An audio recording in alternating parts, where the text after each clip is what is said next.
La mauvaise gestion financière est l'une des principales causes d'échec des entreprises. Savoir gérer ses comptes quand on est entrepreneur, c'est primordial. Prévoir les baisses de trésorerie, suivre combien on a réellement gagné lorsqu'on a vendu tel ou tel produit, tout ça n'est réellement pas évident quand on démarre. Mais il faut maîtriser ces notions pour mener son entreprise à son succès. Dans cette vidéo et suivant le recul que j'ai aujourd'hui sur mon aventure entrepreneuriale, je vous donne 7 éléments clés que j'aurais dû mettre en place dès le démarrage de mon entreprise pour me mettre sur les rails d'une activité performante. Salut, c'est Josiane, je suis entrepreneur, j'ai créé Iwalewa, la marque de cosmétiques Made in Africa. Ici, je partage mon parcours afin de bâtir une communauté où nous pourrons évoluer tous ensemble en productivité, self-esteem et business. Avant de rentrer dans le vif du sujet, vous êtes de plus en plus nombreux à m'envoyer des messages et à me dire que vous voulez créer votre marque de cosmétiques, mais vous ne savez pas par où commencer. Pour vous, j'ai créé une trame pour vous aider à structurer votre réflexion et enfin lancer votre projet. Je vous invite à la télécharger gratuitement en barre de description. Comment bien gérer ses comptes quand on est entrepreneur? Sans plus tarder, c'est parti pour la vidéo. Premier impératif, identifier les indicateurs clés de son entreprise. Les indicateurs clés, ce sont ces chiffres qui témoignent de la santé de votre activité. Ce sont ces chiffres qui, lorsqu'ils baissent ou lorsqu'ils augmentent, ils vous alertent que quelque chose ne va pas.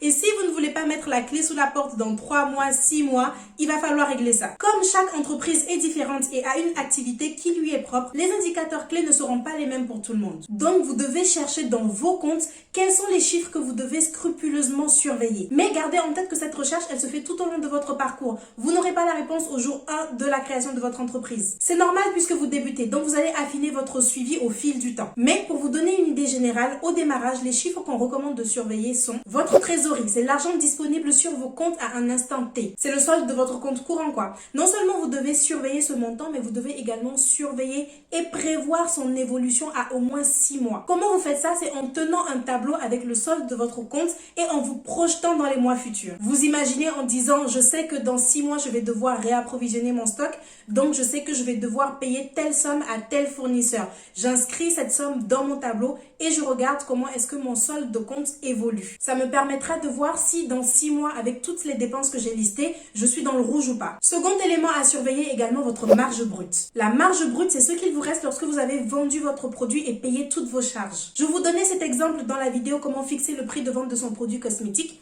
Si votre produit vous coûte 8 € à fabriquer au total et que vous décidez de le vendre à 10 €, au final, lorsque vous avez vendu le produit et payé les charges, il vous reste 2 €. Et c'est ça votre marge brute, c'est le bénéfice que vous avez fait sur la vente. Cet indicateur est important à surveiller parce que vous devez savoir exactement combien vous gagnez lorsque vous vendez un produit. Si vous ne maîtrisez pas ça, vous risquez de ne pas construire une entreprise rentable qui va dans le futur vous générer des sous pour vous faire vivre. J'ai choisi de mentionner la marge brute parmi les indicateurs à surveiller parce que ça donne une vision globale de l'entreprise. Mais selon les business, encore une fois, vous pouvez peut-être trouver des indicateurs encore plus précis. En comptabilité, on peut calculer des marges sur à peu près tout. Il existe plusieurs types de marges, donc à vous d'affiner vos critères. Troisième type d'indicateur, votre chiffre d'affaires. Ça, c'est combien d'argent rentre dans vos caisses. Si votre produit se vend à 10 € ce mois-ci, vous en avez vendu 100, ça veut dire que vous avez votre chiffre d'affaires mensuel qui est de 1000 €. Vous devez vous fixer un certain objectif de chiffre d'affaires. Combien est-ce qu'il vous faut pour supporter vos charges? Cet indicateur va également vous permettre de vous situer sur l'efficacité de votre stratégie marketing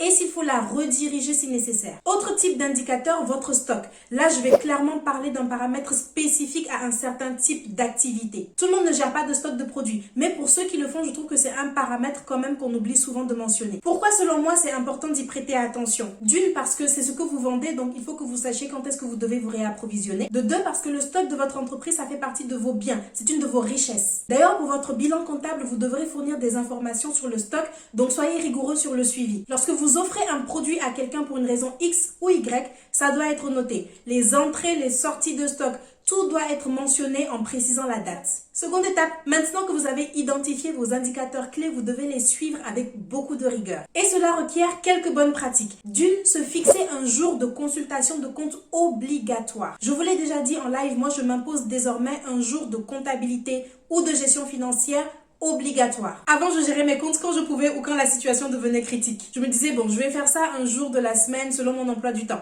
Aujourd'hui, je me dis le moment où je dois gérer mes comptes, c'est le lundi matin. Et c'est le reste de mon emploi du temps qui est organisé en fonction de ça. Penser de cette façon me change la vie en termes d'organisation, de rigueur et de suivi de mes objectifs. J'ai d'autres jours comme ça avec des tâches obligatoires. Je vous en parlerai peut-être dans une vidéo plus dédiée à ça. Le lundi matin, il peut y avoir n'importe quoi. Je dois consulter mes chiffres. Et ça, c'est pas négociable. Je le note même dans mon agenda de partout. Moi, je choisis de faire cette consultation de façon hebdomadaire. Mais vous, selon votre activité, vous pouvez décider de la faire de façon bimensuelle, mensuelle. Consulter ses comptes, ça veut dire mettre à jour les factures qui ont été payées, prévoir quelles factures doivent être payées en me disant telle date l'argent va sortir. Consulter ses comptes, ça veut dire classer et ranger ses factures. Attribuer chaque dépense à un reçu ou papier justificatif. Ça veut dire noter son chiffre d'affaires de la semaine, vérifier comment se porte notre marge brute. La seconde bonne pratique est de vous mettre des alertes de votre situation pour faciliter au maximum le suivi de vos indicateurs. Moi, tous les matins, par exemple, je reçois par SMS la situation de mon compte courant. Et ça, c'est quelque chose que j'ai mis en place de façon gratuite avec ma banque.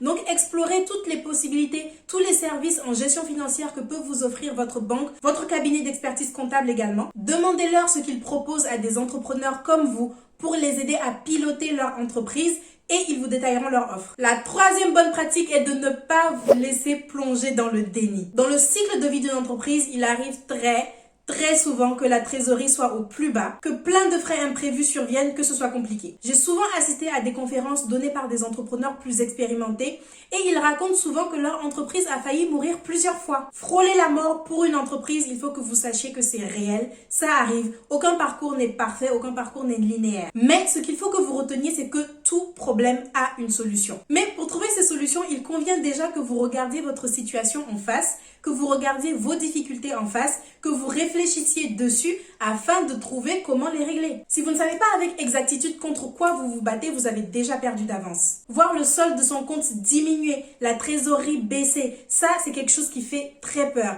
Et la première réaction quand on a peur, c'est de se protéger. Comment on se protège? On ferme tous les tableurs Excel, on ne va plus voir son compte bancaire, on se met sous la couette, on regarde sa série préférée, on se dit ah bah ma vie est très bien en fait, tout va bien dans ma vie. Mais comme vous ne faites rien, tout s'empire. Et un beau jour, vous recevez votre premier courrier vous réclamant une charge impayée. La situation dégénère parce qu'à partir de ce moment, ça peut aller très vite et votre entreprise meurt. Si vous étiez juste sorti de votre couette et que vous aviez eu le courage d'analyser votre situation, vous vous seriez rendu compte pour sûr que peut-être en relançant un ou deux clients qui ont oublié de vous payer, c'est fini, vous avez renfloué vos caisses. Peut-être en négociant avec un fournisseur de payer en 2 fois plutôt que tout en une fois, c'est fini, vous avez gagné du temps et vous avez remis votre entreprise sur les rails. Même moi, ça m'a sauvé plusieurs fois. Je vous disais tout à l'heure, beaucoup d'entrepreneurs racontent que plusieurs fois leur entreprise a frôlé la mort. Et quand vous écoutez leur histoire, vous vous rendez compte que la solution, souvent, elle tenait à rien. C'était un tout petit truc qu'il fallait débloquer, mais pour trouver ce tout petit truc, ils ont dû faire l'exercice difficile de voir leur situation en face. Troisième élément clé, avoir les bons outils. Piloter son entreprise ne requiert pas d'avoir des outils hyper complexes, hyper sophistiqués. Au contraire, plus ils seront simples et mieux ils vont vous aider. Là, vous avez plusieurs choix. Les solutions en ligne, il existe plusieurs plateformes qui proposent des outils de gestion pour les entrepreneurs selon leur stade d'avancement ou type d'activité. Et ce qu'il y a de bien, c'est que souvent ces plateformes prennent en compte le fait que vous ne soyez pas expert comptable. Vous êtes entrepreneur expert de votre thématique, mais les chiffres, c'est pas forcément votre truc. Donc les outils sont vraiment faciles d'utilisation. Moi, j'avais commencé à utiliser Je Pilote, qui est très bien. J'ai testé la version gratuite qui était très complète et la version payante est à partir de 3 € par mois. Vous avez aussi les outils de gestion qui sont attribués par votre banque ou votre cabinet d'expertise comptable. Avant d'obtenir mon prêt bancaire, j'étais chez Conto, la néobanque des entrepreneurs dont je vous ai déjà parlé. Avec eux, j'avais un tableau de bord qui m'offrait une vision 360 de mon activité. C'est une banque qui est vraiment très bien pensée pour les indépendants. Depuis quelques temps, j'ai opté pour le suivi de ma comptabilité en ligne avec le service Dougs, qui selon moi est génial. En tout cas, pour le moment, j'ai un avis qui est positif dessus. Avec eux, j'ai donc un tableau de bord où eux-mêmes me font un compte rendu de ma situation avec combien j'ai gagné, combien j'ai perdu, où en est ma trésorerie, comment j'ai dépensé mon argent, comment se répartissent mes charges. C'est très imagé avec des graphes simples, donc très facile à comprendre. D'ailleurs, si vous recherchez un cabinet comptable et que vous êtes intéressé par la comptabilité en ligne, vous pouvez tester Dougs gratuitement. Je vous mets un lien en barre de description, c'est un lien de parrainage. Donc ça vous offre 1 mois gratuit avec Dougs. Et si vous passez par ce lien, ça m'offre un mois gratuit à moi aussi. Donc ces outils qui viennent avec votre banque ou avec votre cabinet comptable, je trouve qu'ils sont vraiment très bien, mais pour une gestion financière optimale, je trouve qu'ils sont encore incomplets. Parce que certes, ils vous disent bien ce qui s'est passé et comment vont vos comptes aujourd'hui, mais ils vous permettent pas forcément de prévoir. Ils vous permettent pas forcément de manier vos chiffres aisément et de tester plusieurs valeurs. Par exemple, je voudrais savoir, est-ce que si j'augmente mon taux de marge brute, je vais pouvoir plus facilement payer mes charges? Il faut pouvoir manipuler les chiffres pour ça. Tester plusieurs valeurs dans votre tableau Excel, voir comment évoluent les calculs. Et ça, ce sera pas forcément possible avec les outils dont je parle dans cette catégorie. Le troisième type d'outil qui vous confère toute la liberté de manipulation de vos chiffres, c'est une simple feuille de calcul Excel. Le problème, c'est que selon moi, pour créer une matrice qui est vraiment efficace, il faut s'y connaître un minimum ou alors se laisser le temps de prendre la main. Après, vous pouvez démarrer avec quelque chose de très simple qui reprend vos dépenses et vos gains, mais selon votre type de business, vous pourrez venir à être très vite limité. Moi, pour mon entreprise de cosmétiques, j'ai démarré en construisant moi-même un petit prévisionnel de trésorerie. Mais à un moment, c'était pas suffisant. Ça, plus mon manque de rigueur, a fait que à un moment, je me retrouvais simplement plus dans mes comptes. Donc, j'ai fini par contacter une coach en gestion financière ou plutôt une consultante parce qu'elle a joué ce rôle-là aussi. Et à la fin des sessions, elle a créé pour moi un outil de gestion financière sur Excel. Et cet outil de gestion prend en compte toutes les spécificités de mon activité et mes indicateurs clés. Mon chiffre d'affaires, mes marges, mon stock, etc. Donc ce que je veux dire par là, c'est qu'à un moment, n'hésitez pas à faire appel à un professionnel. Quand on démarre son entreprise, on veut soi-disant faire des économies coûte que coûte et on rechigne à payer pour certains services. Si j'avais payé dès le départ pour qu'un professionnel m'enseigne les bases de la gestion financière pour mon activité, finalement, j'aurais perdu moins d'argent à faire n'importe quoi. Quatrième élément clé, ranger. Rangez vos factures, classez-les en ce qui a été payé et ce qu'il vous reste à payer. Conservez les reçus de paiement. Toute entrée et sortie de votre compte doit être justifiée. Ne payez évidemment rien sans que le fournisseur en face de vous ne soit capable de vous émettre une facture.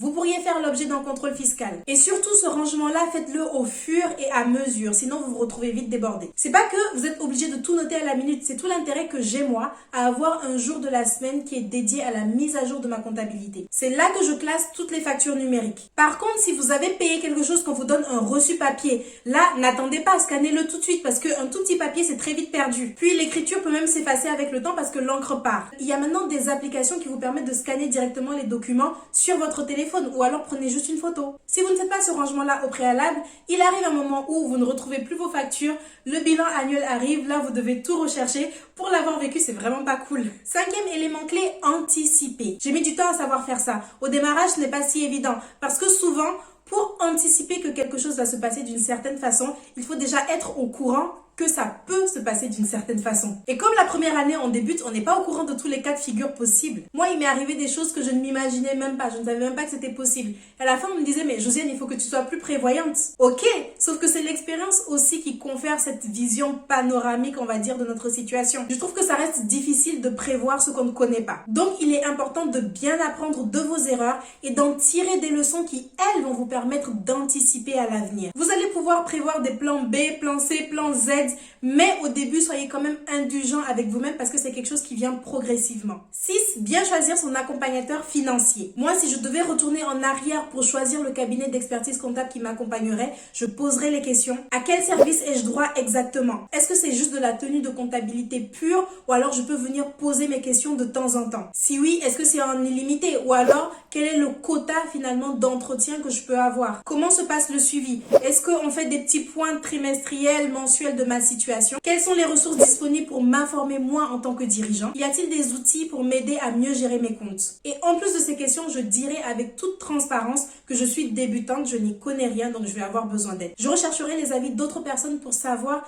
quels services ils utilisent et est-ce qu'ils en sont satisfaits. Avant, je pensais que passer par un cabinet d'expertise de renom faisait que j'allais avoir toutes les réponses à mes questions et que quelqu'un allait prendre en charge pour moi ma gestion financière. Il ne faut pas confondre comptabilité et gestion financière. Fatou nous l'a bien dit lors du live Tenir ses comptes. Certains professionnels vont attendre que vous veniez leur poser des questions pour vous apporter des solutions. En même temps, c'est un peu logique. Enfin, personne ne va venir vous prévenir de ce qu'il y a à faire. Donc, il faut que vous vous informiez à fond au préalable sur ce qu'il y a à faire lorsque vous êtes dans une situation en particulier. Lisez des articles sur tout ce qu'il y a à savoir. Vous ne saurez jamais tout, vous découvrirez toujours des choses en cours de route, mais au moins vous aurez des bases pour démarrer. Mais si vous comptez tout le temps sur des personnes extérieures pour venir vous dire, vous, ce que vous devez faire, là je vous dis tout de suite, ça va pas aller. Vous êtes chef d'entreprise, le pilote c'est vous, donc il faut que vous soyez aussi capable de vous débrouiller et d'aller chercher l'information un minimum. Aujourd'hui, ce que j'aime avec Doux, le service de comptabilité en ligne, c'est qu'il y a un réel accompagnement, même s'il ne me donne pas toutes les réponses, parce que je dois aussi savoir chercher. Quand il y a des deadlines pour certaines déclarations, il me notifie que je dois le faire. Il y a des messages automatiques sur le chat pour me demander si tout se passe bien,